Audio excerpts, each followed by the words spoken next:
E hoje nós conversamos aqui com a filósofa, recebemos a filósofa Márcia Tiburi. A Márcia lança o livro Olho de Vidro sobre temas relacionados à televisão. A Márcia que é filósofa e é também doutora em filosofia, professora da Universidade Mackenzie de São Paulo de filosofia. E esse assunto, televisão, é de grande interesse para a Márcia, porque ela levou a filosofia para a televisão por meio da participação dela em um programa de TV a cabo. Mas também recebemos hoje o poeta Paulo Vieira. O Paulo é paraense, a Márcia é gaúcha. O Paulo vai apresentar um livro também aqui na feira, que é o Peso Vero. O livro é um mergulho na vida das pessoas que trabalham e circulam pelo mercado do ver-o-peso. E o filósofo Hernani Chaves, que também é doutor em filosofia, professor da Universidade Federal do Pará, é quem traz mais profundidade, digamos assim, para a nossa conversa. Como eu disse, a gente tem direito à plateia hoje aqui no estúdio, nesse Sem Censura ao vivo aqui direto da Feira do Livro, mas você pode participar como todos os dias, fazendo perguntas para os nossos convidados. E quem vai falar sobre a participação, a forma de você participar, é a Larissa Bezerra, que está aqui conosco. Participar com a gente pelo Twitter, @semcensurapa, e também pelo e-mail semcensuranafeira@gmail.com. Pode mandar sua pergunta, seu comentário, que a gente está esperando por aqui.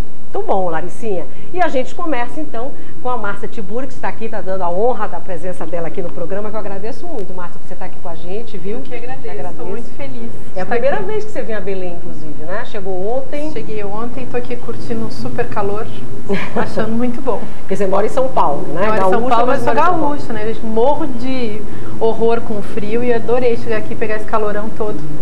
Por mim ficava. Então, um dos livros que você vai apresentar aqui na feira, né, é o Olho de Vidro, que eu tenho aqui, que daqui a pouquinho eu mostro. Esse livro você faz uma reflexão, fala sobre a televisão. Você, como eu disse agora na abertura, fez uma participação grande de 5 anos no programa Saia Justa, do GNT. Então você conheceu bastante o universo da televisão, né? E você é muito crítica em relação à televisão. Todas as entrevistas que eu vejo, leio suas e vejo você falar, você é muito crítica com a televisão. Esse livro, você ainda está assim, a tua visão da televisão ainda é essa? Qual é a forma de tratamento que você dá para a televisão nesse livro? Então, eu tive a ideia de fazer esse livro quando fui fazer o Saia Justa. Porque eu fui fazer o Saia Justa, imagina, um dia ligam pra tua casa, quer vir aqui fazer um programa de televisão?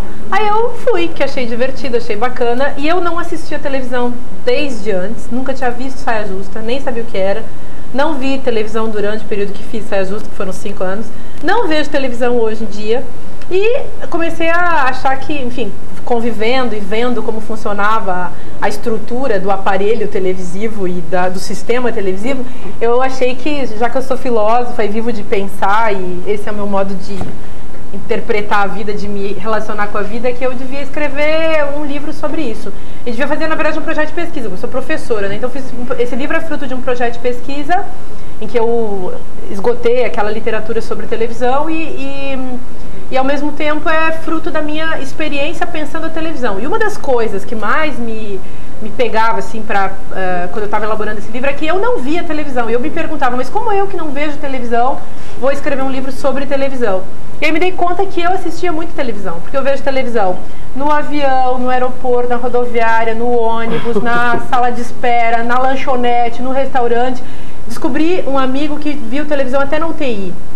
Então, eu inventei uma figura aí que aparece no livro, que é o telespectador selvagem, que é aquela pessoa que, mesmo não tendo uma relação com as telas televisivas, mesmo não tendo televisão em casa, como é o meu caso, está sempre condenado a se relacionar com as telas que estão expostas no mundo público. Mas a televisão é tão ruim assim, na sua opinião? Então, não é que... O produto é tão ruim, é tão medíocre a questão não é, no livro, a questão não é essa, não é fazer um julgamento simplesmente moral da televisão, mas é avaliar o que significa essa prática estética e que relação a gente tem com essa tela, por isso o nome Olho de Vidro, que é, a meu ver, uma espécie de, e por isso eu usei essa metáfora, uma espécie de prótese do nosso desejo de conhecer. Então, as pessoas que são telespectadoras formais, digamos aquelas telespectadoras mais clássicas, mais tradicionais, é como se elas transferissem todo o desejo de saber, a vontade de saber e, enfim, a elaboração do mundo, a visão do mundo, a experiência com o mundo e a interpretação do mundo, por isso que esse olho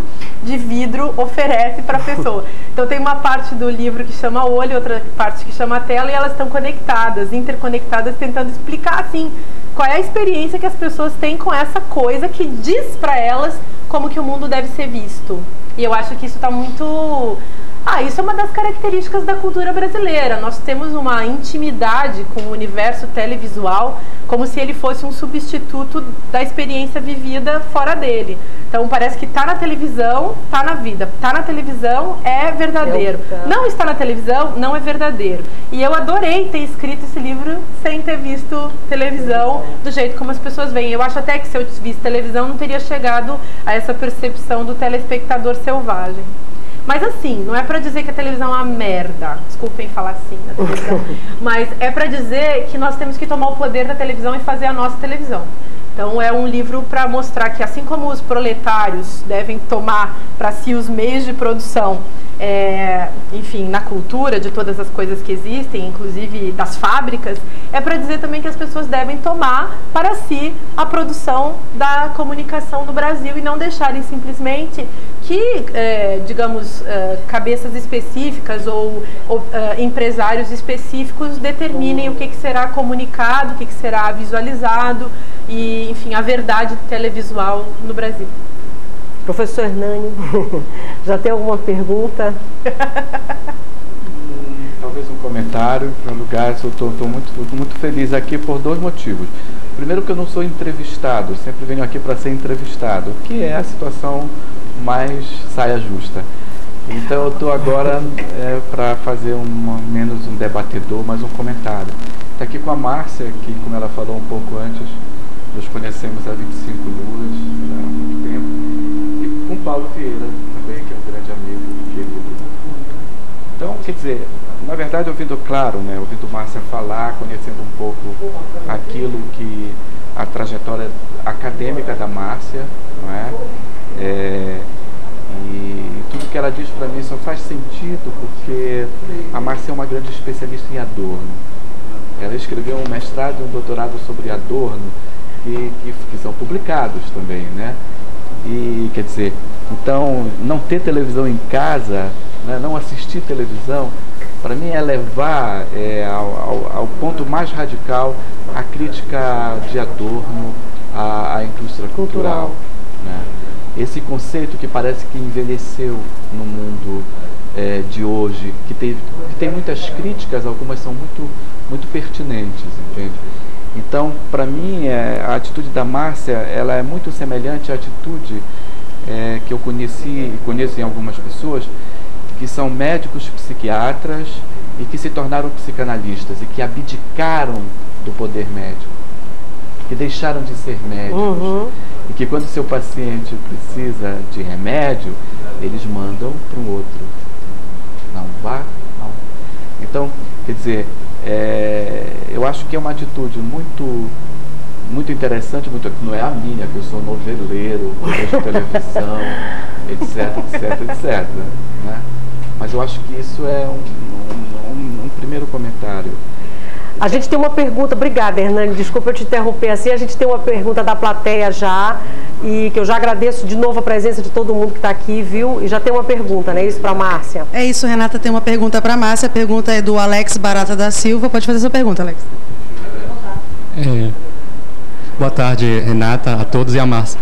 E Márcia, essa sua ojeriza, a televisão está bem insistente, a internet, porque a internet não deixa de ser uma tela de televisão. E assim, não é uma ojeriza, não é uma ojeriza. As pessoas entendem crítica como ojeriza. Parece assim que se você fizer uma análise crua, em que você não está sendo condescendente, em que você está simplesmente tentando falar como que você vê as coisas e como que elas podem ser, você está tendo ojeriza. Não tem nenhuma, tanto que eu fiz televisão e pode ser que eu volte a fazer televisão. É bem provável, porque eu sou a favor de que eu faça televisão e você também. E não apenas aquela meia dúzia de gatos pingados que são os donos do poder do televisivo. Então eu sou a favor de que a gente produza democraticamente a televisão. Então a palavra ojeriza realmente eu não a reconheço dentro do meu complexo de afetos em relação à televisão. O meu desejo é só que as pessoas se libertem e façam a televisão que elas achem interessante dentro do contexto. Sou a favor também de que as pessoas escrevam muita literatura, façam muita poesia, pintem muito, façam teatro e não fiquem esperando que os outros façam. É isso que eu quero dizer com esse livro. Mas o que o Alex também perguntou, se eu não estou enganada, é em relação às redes sociais, não é isso, Lígia? Ah, sim. É isso mesmo, porque hoje em dia, quem não está conectado nas redes sociais, principalmente a literatura, não está conectado com o mundo, entre aspas, digamos assim. Então, vê só. A mesma coisa vale para a crítica que eu faço à televisão, é a mesma crítica que eu fiz, que Platão já tinha feito ao fundo da caverna, no qual aquelas sombras ficavam projetadas. A mesma crítica que a gente tem que fazer aos desenhos que ficavam nas catedrais e contando as histórias bíblicas para os analfabetos. A mesma crítica que a gente tem que fazer para um tipo de literatura e para um tipo de escrita que se coloca sempre como a verdade, ou seja, é sempre a crítica, na verdade, das imagens postas como verdadeiras ou até mesmo dos discursos verdadeiros. É isso que eu estou fazendo. E acho que cabe, no meu livro tem uma colocação sobre isso, que enfim, eu tenho que comentar inevitavelmente, que é essa tela do computador, é a nova tela que também comanda o nosso modo de viver. E o televisivo, ele não está fora da internet, ele está dentro da internet, só que é uma potência, e aí que a gente tem que perceber, que pode contar a nosso favor ou contra nós, depende do que a gente fizer. Então, se você fizer o seu programa de televisão, a sua notícia, o seu documentário, a sua brincadeira e colocar lá no YouTube, você está participando de um processo de democratização, você está inventando a democracia, você não está esperando que ninguém venha determinar para você um conteúdo. Então, eu acho que Twitter, Facebook, tudo isso, todo mundo devia entrar nessas redes sociais até para que elas pudessem implodir. Foi assim mais ou menos que aconteceu com o Orkut. Hoje em dia quase ninguém mais usa, ninguém mais dá bola, mas por quê? Porque inflou, inchou, virou uma porcaria tal, demonstrou o seu real espírito, o seu baixo espírito, que virou isso. E acho que a internet, tanto o Twitter quanto o Facebook, que são as redes que hoje em dia estão mais em alta, a gente poderia fazer a mesma coisa. Vamos usar a nosso favor, e se virar uma grande lama, que bom, a gente inventa outra, mas que as pessoas inventem. É para isso que eu escrevo. Temos outra pergunta também, né, Lígia, na plateia? Isso, Renata, que nós estamos aqui com o jornalista Nélio Palheta, né, que ele tem uma pergunta para fazer, e ele vai também falar um pouquinho sobre um documentário, né, que vai ser lançado, e fazer pergunta e falar um pouquinho sobre o documentário que ele vai lançar, né, Nélio? Agora, daqui a pouquinho, 3h30. Sim, mas eu falo primeiro dessa questão da televisão. Eu acho melhor você vender seu peixe primeiro rapidinho e faz a pergunta para a Márcia. Obrigado pela deferência. Diga lá. Eu olho para ali. Então, prazer estar aqui contigo. Imagina, prazer é meu. Diga lá. Para quem não conhece, Márcia, já foi minha subalterna e a metade desse povo está aqui atrás. Olha que máximo. O primeiro programa da feira que foi pro ar, ele estava no comando da televisão. Enfim, o documentário pode ser um casuísmo barato, mas não é, né? Porque é um documentário que fala do homem que trouxe café para o Brasil em 1728 e provavelmente é meu pentavô, né? Francisco de Melo Palheta, já que eu sou palheta, nascido num lugar onde a gente não tem dúvida que ele plantou o café, que foi na minha terra, lá na Vigia, para quem não sabe, 96 quilômetros distante de Belém. Então o documentário trata dessa história. Esse documentário conta essa história e eu mesmo falo no documentário, como participante, sou um coprodutor no Brasil, feito com uma produtora de Portugal, e eu digo que é um resgate do Palheta, porque o Palheta ficou restrito na historiografia paraense a um folclore, ao folclore do café.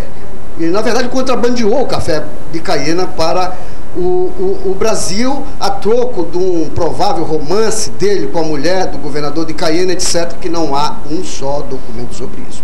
Mas a missão do Palheta mesmo, a Caiena, está tudo documentado no arquivo público, no arquivo ultramarino, em Portugal, está tudo lá. Que ele foi resolver um problema de limite entre a França e Portugal. E esse documentário é um docudrama, na verdade. E é um docudrama porque tem encenação de cenas da história do café, do Palheta lá, do Palheta plantando, chegando, cenas gravadas em vigia. O Paulo Brasil, que é o nosso grande radialista da Rádio Cultura, faz o papel do Palheta. A Paula Diocesano e a Raquel Leão foram escolhidas no curso de teatro da universidade, são os 3 atores com os figurantes vigienses, lá os caboclos de vigia. E você lança daqui a pouquinho 3h30, 15h30 na sala 2 do Fórum Benedito Nunes. Bacana. E a pergunta? A pergunta é a seguinte: eu seria eu também improvável para falar dessa questão da televisão, mas eu não assisto televisão. Quando eu tenho a chance de estar na frente da televisão, eu assisto telejornal e estou desligando logo. Improvável porque toda a minha carreira foi feita praticamente, depois do jornal, foi feita dentro da televisão desde 1976. E continuo fazendo televisão com os documentários.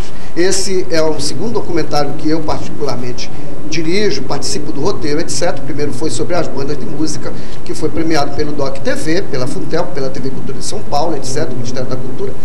E então eu continuo na televisão. Mas eu queria abrir uma outra vertente nessa discussão. Eu acho que com a tecnologia, todo mundo está armado de celular, todo mundo está armado de áudio e vídeo, né? Fotografia, o telefone, que é o áudio, eu posso gravar. Ontem eu gravei grande parte do show da Fafá de Pelé, mas é uma porcaria a gravação. Então eu estou armado de áudio e vídeo. E eu não quero só os meus 5 minutos de fama na televisão. Eu não quero mais ser a fonte. Eu quero ser a própria mídia. Eu escrevi um artigo domingo passado no jornal sobre isso. Então, eu acho que essa questão do homem ter a necessidade de aparecer e deixar documentado isso ao longo da sua trajetória, desde das cavernas, né, passando pelas igrejas, enfim, por toda a arte pictórica, eu acho que o homem agora ele está querendo ser a própria mídia. Ele armado, as televisões estão se prevalecendo disso, inclusive. Ao tempo que a gente pergunta é... A pergunta é essa. Se ela vai concordar, pronto. Concorda que o homem, hoje, esse homem que está vivendo essa tecnologia da rede de internet, das câmeras, etc, etc, etc, ele está querendo mais ser fonte, além de ter tido seus 15 minutos de fama. Eu talvez concorde com você, mas não na direção do raciocínio que você está tendo. Em primeiro lugar, eu não acho que as pessoas que colocam hoje as suas vidas nesses cenários ou criam as suas próprias notícias, eu não acho que elas estão inventando com menos dignidade e direito, digamos assim, do que as grandes mídias inventando as histórias. Assim como eu não assisto mais televisão, eu também não leio mais jornal. Não, mas eu não reclamo dele ter esse direito. Então, esse direito é um direito de comandar o processo de produção da comunicação. Então, é um processo, é um comando, é uma tentativa de participar democraticamente de algo que vem sempre organizado a partir de cima, a partir dos monopólios, enfim, de quem comanda mesmo o que é imagem, o que é discurso e o que é verdade dentro da sociedade. E eu não acho que seja só vontade das pessoas aparecerem, não, ao contrário. Vontade de aparecer é a coisa que dá o complexo de celebridade, digamos, que tem no nosso tempo. A gente podia abordar do ponto de vista narcisismo, meu livro fala de tudo isso. Mas eu estou falando de uma outra coisa. Eu falo, por exemplo, dessa potência de eu ter no meu celular, de qualquer cidadão ter no seu celular uma câmera de gravar imagens.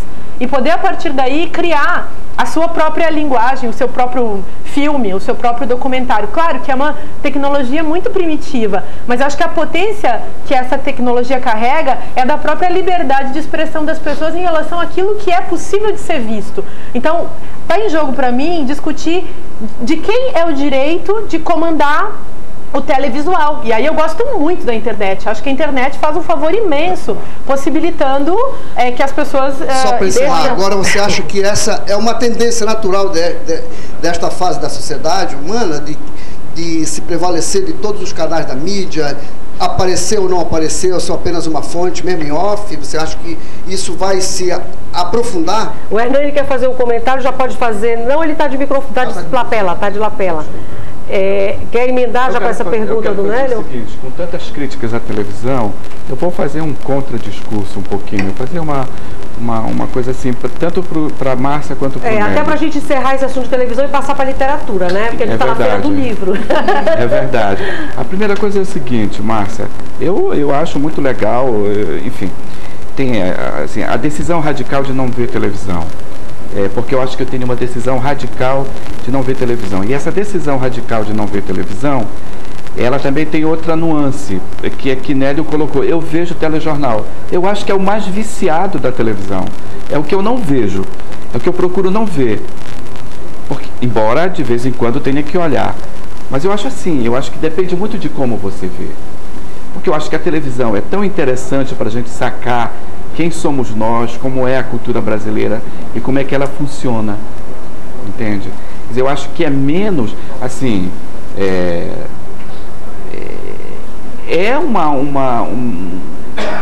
é interessante também ver a televisão. Claro, para mim é muito interessante. Mas ela não está dizendo isso também. O que eu estou querendo dizer assim é que é possível ver televisão de outra forma, de outra maneira. Assim como é possível fazer televisão de outra forma. E eu concordo com você. Se eu fosse assistir televisão, eu preferiria ver as novelas do que os telejornais. Ah, mas eu prefiro. Porque eu preferiria a ficção do que esses recortes de realidade. Exatamente.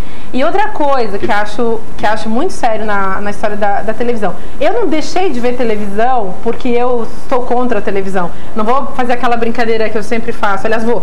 Que é assim, televisão é um organismo, é um instrumento, ou melhor, é um aparelho no qual você deve aparecer e não que você deve ver. É uma coisa feita para você aparecer e não para você assistir, é isso que eu quero dizer. Mas eu acho que na verdade eu não tenho tempo, assim como eu não ando de bicicleta e assim como eu não faço pão feito em casa, também não vejo televisão. São coisas assim que tem a ver com hábitos. E na cultura brasileira, esse é um hábito hipervalorizado. A televisão no Brasil é tão importante ou mais importante do que o futebol.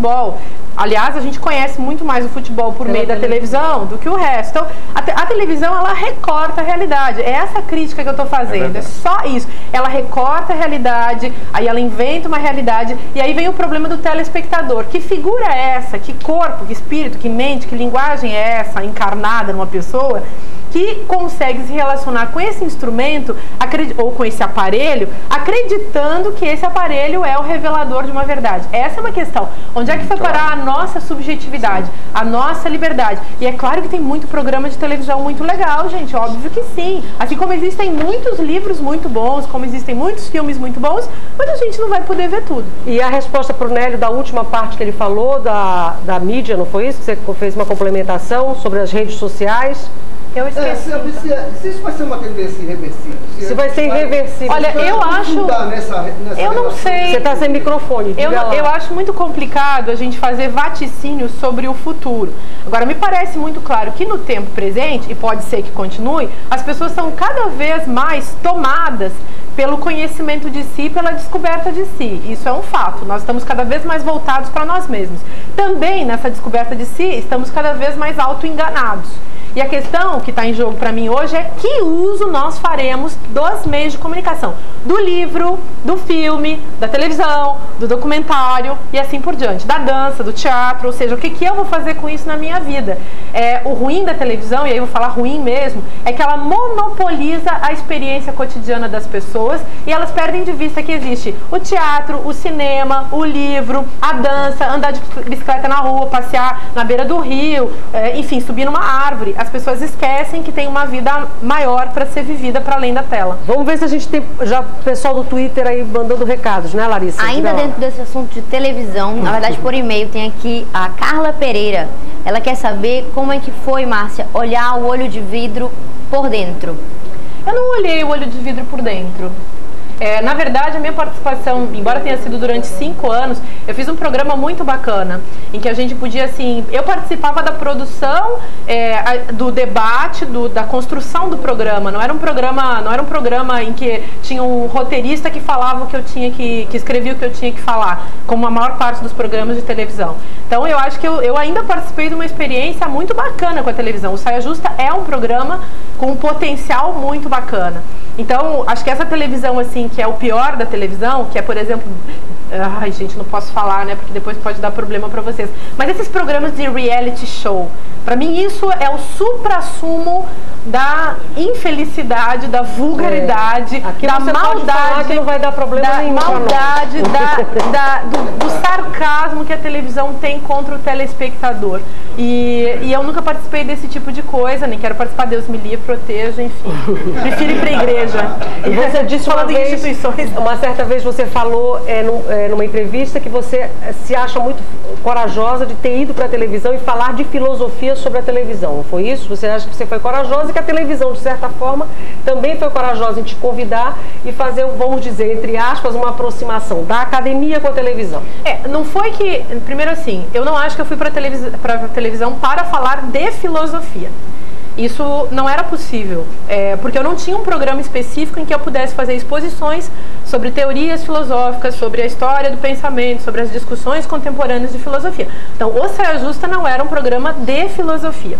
O que a minha participação no Saia Justa se devia ao fato de que eu podia participar de uma conversa e talvez trazer elementos inusitados da história da filosofia, da história do pensamento, questionamentos que são próprios de quem são, enfim, mais fáceis para quem está habituado com os processos de reflexão. Então, sair do senso comum, olhar as coisas por um outro lado, isso tinha. Agora, eu me lembro quando eu falei isso, que eu quis dizer o seguinte: eu acho que eu fui corajosa porque eu saí de um meio, que é o meio acadêmico, que tem realmente muito preconceito em relação à televisão especificamente. E não é um preconceito totalmente descabido, porque vai comparar, por exemplo, um super professor fazendo aquela super pesquisa, dando aquela aula maravilhosa, depois de ter estudado 30 anos de sua vida, vai comparar assim o que seria Benedito Nunes, a aula do Benedito Nunes, com um programa tipo Hebe Camargo, Faustão. Gente, o preconceito está totalmente justificado quando a gente vê esse tipo de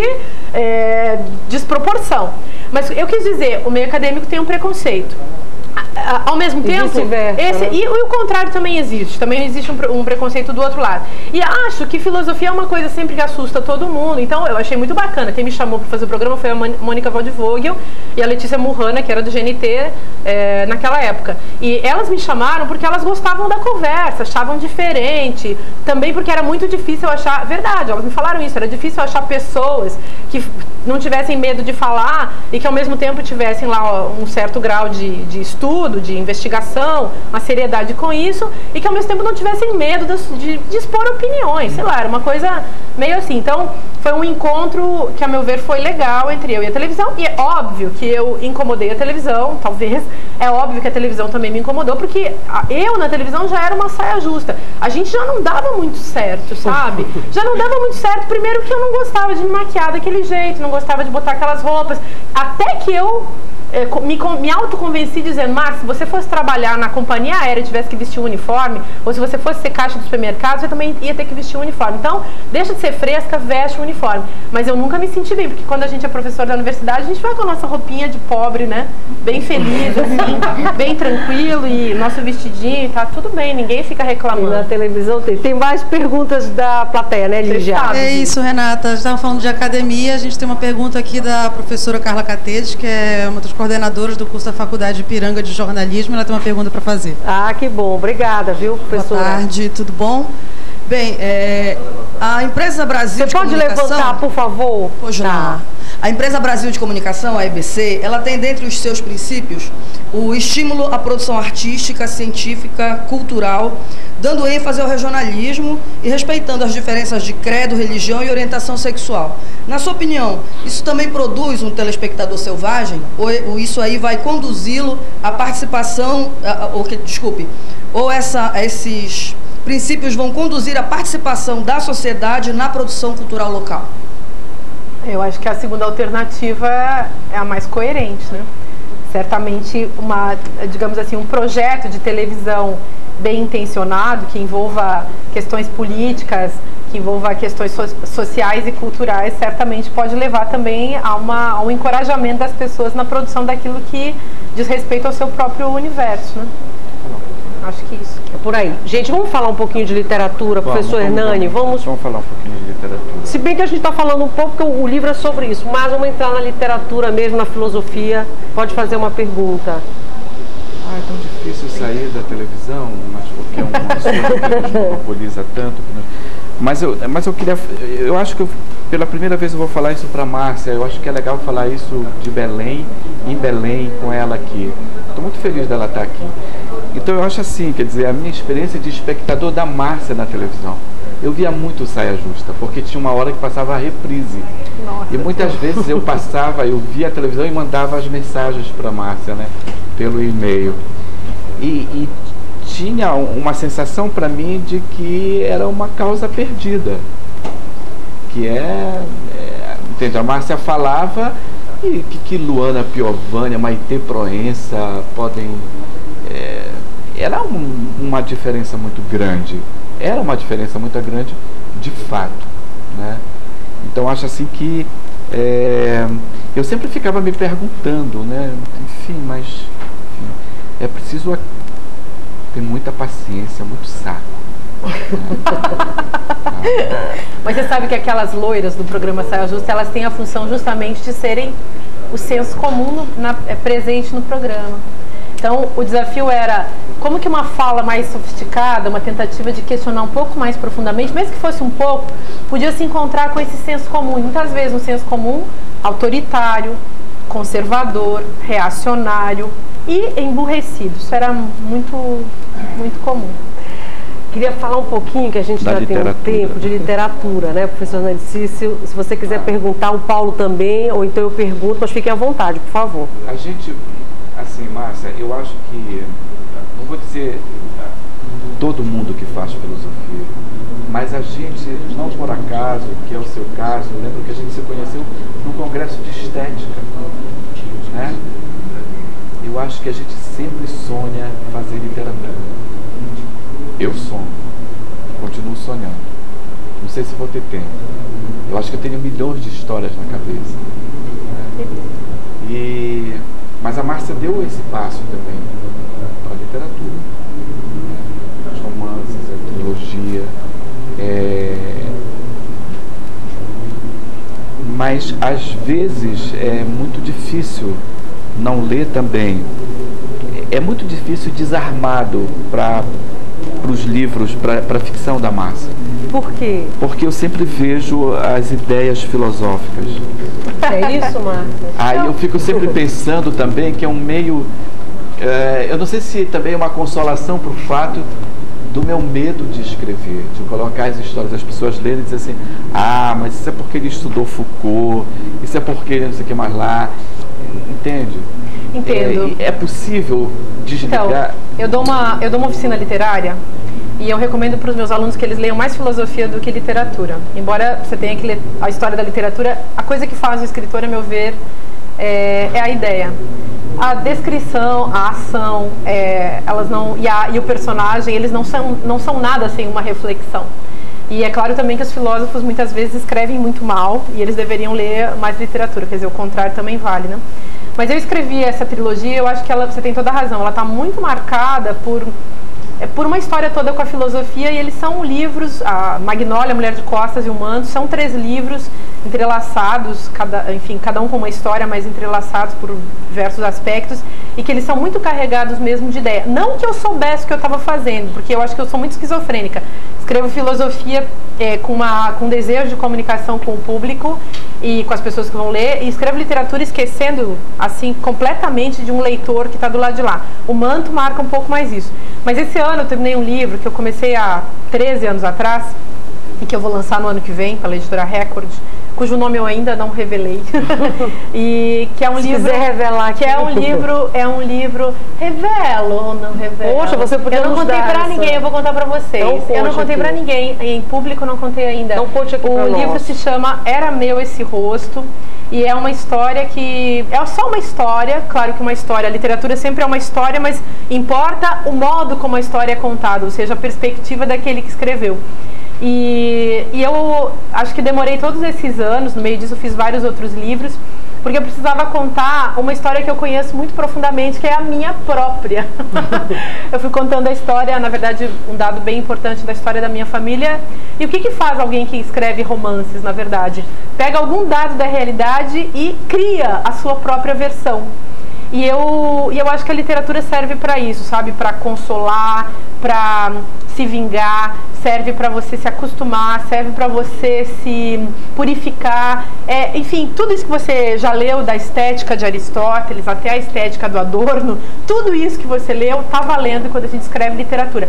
É uma autoconstrução, é um autoabandono, é uma autossalvação, é uma autoliberação. E eu acho que vale para tudo isso. Filosofia é uma coisa mais generosa. Filosofia é uma coisa que você escreve esperando que os outros possam a revelia das dificuldades com a linguagem, do tanto que pensar envolve um tipo de palavra, envolve uma epistemologia, né? Envolve um trabalho da linguagem. A filosofia é mais generosa porque ela vai abrir e se preocupar com as pessoas que estão tentando entender aquela ideia. E a literatura, ela vai mexer só com o afeto. Então, se ela puder tocar no afeto do outro, o livro chegou onde ele podia chegar. Larissa, temos participação do telespectador? Temos participação aqui de novo por e-mail, tem o Márcio Lins. Ele quer saber, Márcia, o que falta para aproximar a filosofia da vida das pessoas. Na verdade, ele está querendo saber o que falta para que as pessoas entendam que filosofia é algo cotidiano. O que falta? Falta uma educação política, sociológica e filosófica que dê conta disso. Falta uma valorização, inclusive, na cultura da própria educação. Falta uma valorização na política da própria educação. Então, na verdade, a gente não tem nenhuma cultura que valorize a educação, nenhuma educação, que já é ela mesma em si mesma desvalorizada, que valorize a filosofia. Acho que é isso que falta. Então, as pessoas não sabem o que é isso, não sabem o que elas podem com isso, e é claro que elas não vão fazer, porque ninguém nunca sugeriu a elas que isso podia acontecer, elas não vão fazer uma conexão entre aquilo que elas vivem e praticam e aquilo que elas estão pensando. E é claro, né, como eu sempre digo, é bom que as pessoas aprendam logo a pensar por conta própria, porque quando elas não pensam por conta própria, tem um outro que está pensando por elas. Em geral é a igreja, ou a publicidade, ou a política, ou a moral.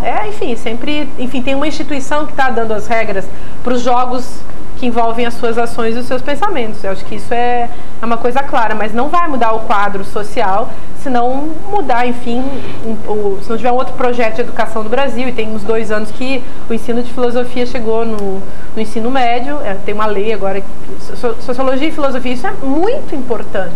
Mas é muito importante também que as pessoas tenham coragem de enfrentar todos os inventores de discurso, a religião, os meios de comunicação, a política, o poder, etc. Você não quer fazer nenhuma pergunta, Paula? Aproveita que a gente já está no finalzinho do bloco, infelizmente já está para terminar. Então, a importância mais enfatizar, já que falou-se tanto de TV, né? A importância da literatura como no teu caso, então, que trata de TV através da literatura, né? Mas como mesmo a liberdade que os teus leitores podem ter de eles próprios criarem as imagens, né? Então, tentando trazer o que tu falavas há pouco sobre fazer a própria televisão, então eles com o teu livro podem fazer as próprias imagens dele nesse outro campo, né, o campo da leitura. Então, sabe que eu tenho um outro livro que chama Filosofia em Comum, que é um livrinho assim muito despretensioso, mas um livro que já tinha essa ideia de que você pode fazer filosofia.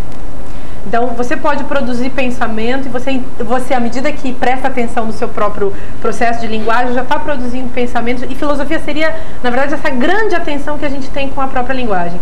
Então, isso que eu falo sobre a filosofia, eu falo também sobre a televisão. Do mesmo modo, eu acho que se o seu barato, por exemplo, for andar de bicicleta, jogar bola, joga a sua bola. Não fica esperando o outro cara dizer pra você como é que tem que fazer. Mas entra também num processo de diálogo com o outro pra ver como é que os outros também estão fazendo. E como que você pode interagir com eles. Então, pra mim é sempre assim, a liberdade das pessoas está acima das formas. A liberdade de pensar, a liberdade de agir, a liberdade de desejar está acima dessas formas estabelecidas. E isso vale para a televisão, vale para a filosofia, vale para a literatura. Eu dou oficina literária e na minha oficina eu sempre falo, gente, o que a gente veio fazer aqui é se libertar do clichê, se libertar do lugar comum, da voz dos outros, das falas dos outros e encontrar a própria voz. O que a gente veio fazer aqui é criar a nossa própria linguagem, claro, dentro de um contexto, dentro de circunstâncias e dentro de relações, que é isso que as pessoas fazem desde que elas se juntaram, fundaram as cidades e estão aí convivendo, né? Pra gente encerrar, Márcia, como é que é escrever para você? É doloroso ou sai meio naturalmente? Como é que é esse ato de escrever? O ato de escrever é, assim, muito cá entre nós, né? Eu sei que tem um monte de gente vendo, assim, mas é um jeito de, no meu caso específico, de não enlouquecer. Quando eu não escrevo literatura, por exemplo, eu começo a sair da linha. Acho que se eu não escrevesse literatura e se eu não escrevesse, se não fizesse filosofia, provavelmente eu seria louca, suicida, drogada. Enfim, eu acho que você substitui isso. Ou então uma crente daquelas que Deus, vai na igreja, sabe? Eu fico, então, me cuido de ficar nesse território. Pra mim é muito sofrido, eu acho muito difícil, mas ao mesmo tempo eu não tô nem aí. Porque tem tanta gente fazendo tanta coisa ruim, então se eu fizer uma coisa ruim também dessas no nível literário, filosófico, eu não tenho culpa, eu não tenho culpa, entendeu? Eu não tenho culpa. Pra mim é um prazer total. É o meu prazer absoluto, é a minha homossexualidade, é a minha bebedeira, é o meu crime. É isso, é literatura e filosofia. Vai ter uma pequena indiscrição, a Márcia permite. É porque ela traz a escrita no corpo. Mostra. Ah, é verdade. Schreibe-me, bitte. Escreva-me, por favor. Deixa eu te fazer mais uma pergunta para a gente encerrar. Daqui a pouquinho, 3h30, por isso que a gente vai encerrar esse bloco já. Você vai participar de um Papo Cabeça aqui na Feira do Livro. 3h30 já. 3h30 ela participa do Papo Cabeça e 5h30 ela vai participar no estande do autor, vai autografar alguns livros, entre eles O Olho de Vidro. E você vai falar lá no Papo Cabeça, agora vai conversar sobre família, que é um assunto muito amplo, muito vasto e tal. Se eu te dissesse, Márcia, o que é família para você, rapidamente, o que você falaria sobre a família? Eu sei que é meio ruim pedir isso, para você sintetizar um assunto, um tema tão vasto, mas assim, o que é a ideia de família para você? A família é a fonte de todas as neuroses. Essa é a... Então o Papo Cabeça promete, né? Porque você vai desdobrar tudo isso. Nem essa nova família que se hoje fala tanto, porque estamos vivendo uma nova família, novos modelos de família. A nova família é uma antifamília. A antifamília é a nossa salvação. Hernani quer complementar? Paula, alguma coisa? Larissa, tem alguma coisinha pra gente finalizar ainda? Uma última pergunta aqui do Wanderson Cursino, @vancursino pelo Twitter. Para encerrar mesmo. Para encerrar rapidinho, ele quer saber se, de repente, essa democratização de acesso à mídia vai fazer com que as relações humanas elas fiquem menos objetivas. Que as relações humanas fiquem menos objetivas, ou seja, que elas fiquem menos frias. Aí vai depender muito do que as pessoas vão poder fazer com esses meios de comunicação, mas acho que é impossível que essas relações se tornem menos frias e menos, entre aspas, objetivas, como ele está falando, sem que haja uma democratização dos meios. Depois dos meios, é que nem aprender a ler e escrever, entendeu? Primeiro as pessoas têm que poder ler, elas precisam poder ler e escrever, e a partir daí a gente descobre o que vai fazer com isso, mas deveria ser um direito de todas as pessoas. E o que é filosofia para vocês? Agora eu vou encerrar mesmo. Filosofia é uma experiência de pensamento que envolve autodescoberta de si a partir da descoberta do mundo. Isso eu acho que é filosofia. Maravilha. Olha, te agradeço imensamente, foi muito, muito bom você ter vindo. Obrigada, viu? Renata. Espero que você goste de Belém, goste da feira. Já gostei. Gostei muito de encontrar a Hernani, meu amigo querido. Que bom. E obrigada a Larissa e Paulo e a você. Imagina, obrigada também por você ter vindo, foi ótimo, te agradeço muito. Obrigada. E a Márcia estará, como eu disse, daqui a pouquinho no Papo Cabeça, às 3h30 aqui na Feira do Livro no Hangar, depois às 5h30 vai autografar alguns livros e deu esse imenso prazer de conversar com a gente. Nós vamos pro intervalo.